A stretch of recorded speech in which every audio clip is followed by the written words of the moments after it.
Assalamualaikum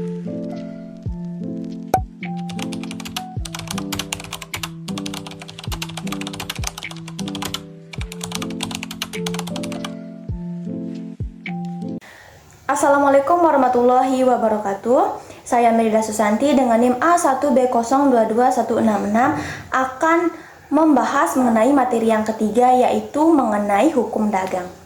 Baik, kita langsung saja ke materi yang pertama mengenai hukum dagang. Apa sih hukum dagang itu? Hukum dagang adalah cabang dari hukum perdata yang mengatur tentang kegiatan perdagangan dan bisnis, baik nasional maupun internasional. Hukum ini mencakup berbagai aspek yang berkaitan dengan transaksi bisnis, seperti jual beli barang, pembiayaan, perjanjian komersial, perseroan, dan hak serta kewajiban para pelaku bisnis. Selanjutnya, ada beberapa pokok penting dalam hukum dagang. Yang pertama, yaitu perjanjian dan kontrak dagang. Mengatur kesepakatan antara dua pihak atau lebih dalam aktivitas bisnis, misalnya jual beli barang ataupun jasa. Yang kedua, badan usaha. Hukum dagang juga mengatur pembentukan, operasional, dan pembubaran badan usaha seperti perseroan terbatas atau PT, kemudian firma, koperasi, dan lain sebagainya. Yang ketiga, kepailitan. Kepailitan ini mengatur prosedur jika suatu perusahaan tidak mampu membayar utangnya sehingga bisa diajukan pailit oleh kreditur melalui pengadilan. Yang keempat, surat berharga. Mengatur hal-hal yang berkaitan dengan surat berharga seperti cek, wesel, saham, dan obligasi. Yang kelima, perlindungan konsumen.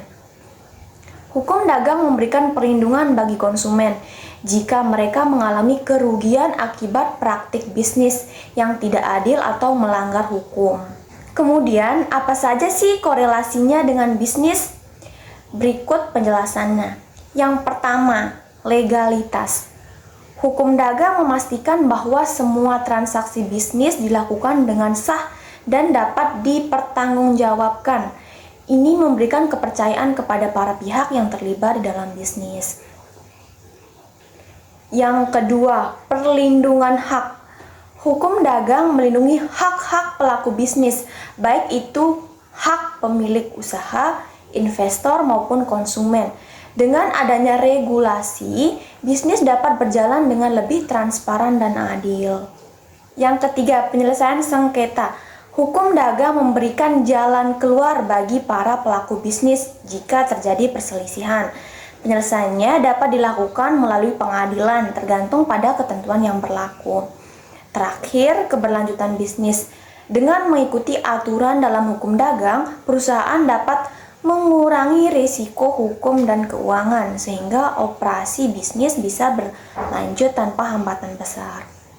Kemudian, materi selanjutnya kita akan membahas mengenai hukum perdata. Apa sih itu hukum perdata? Nah, hukum perdata ini adalah cabang hukum yang mengatur hubungan antara individu dengan individu lainnya dalam suatu masyarakat, baik dalam hubungan kekeluargaan, harta benda, maupun perjanjian.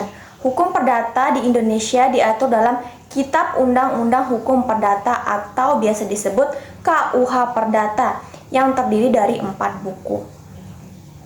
Buku yang pertama, aturan bagi orang, mengatur tentang subjek hukum seperti status, hak, kewajiban individu, termasuk soal pernikahan, hak asuh anak, perwalian, dan status hukum seseorang. Buku kedua ini aturan tentang benda, mengatur tentang hak-hak atas benda, baik benda bergerak maupun tidak bergerak, dan cara-cara untuk memperolehnya, memindahkannya, atau kehilangan hak atas benda tersebut. Termasuk di dalamnya itu soal kepemilikan, hipotek, hak tanggungan, dan sewa menyewa. Buku ketiga itu aturan perikatan, mengatur tentang perikatan atau kewajiban yang timbul dari perjanjian atau undang-undang, termasuk syarat sah perjanjian, poin prestasi, dan cara mengakhiri perikatan, seperti yang sudah dijelaskan pada materi sebelumnya. Kemudian buku keempat, aturan pembuktian dan daluarsa, mengatur tentang cara-cara pembuktian dalam perselisihan perdata, serta mengenai daluarsa atau jangka waktu yang menyebabkan gugurnya hak atau mengajukan tuntutan hukum. Nah, untuk lebih jelasnya kita berikan dalam contoh korelasinya dengan bisnis. Misalkan ada seorang pengusaha, namanya itu Pak Budi. Pak Budi ini berencana untuk mendirikan sebuah restoran di lokasi yang strategis. Kemudian Pak Budi ini membutuhkan modal tentunya untuk mendirikan restoran tersebut, dari menyewa tempat hingga menandatangani beberapa perjanjian bisnis dengan pemasok dan investor. Kemudian bagaimana sih keempat buku dalam KUH Perdata tersebut berkaitan dalam kasus Pak Budi ini? Yang pertama, dalam buku 1 memberikan dasar status hukum kepada subjek bisnis, aka Pak Budi sebagai pengusaha dan PT-nya itu sebagai badan hukum. Untuk buku 2, mengatur aset dan benda yang digunakan dalam bisnis Pak Budi tersebut, termasuk hak sewanya dan kepemilikannya. Kemudian buku 3 ini mengatur kontrak dan perjanjian bisnis yang menjadi dasar hubungan komersial antara Pak Budi, pemasok, investor, dan karyawannya. Dan yang terakhir, buku 4 berfungsi sebagai mekanisme penyelesaian sengketa dan aturan mengenai pembuktian serta daluarsa dalam bisnis Pak Budi tersebut. Sekian dari video saya. Wabillahi taufiq wal hidayah. Wassalamualaikum warahmatullahi wabarakatuh.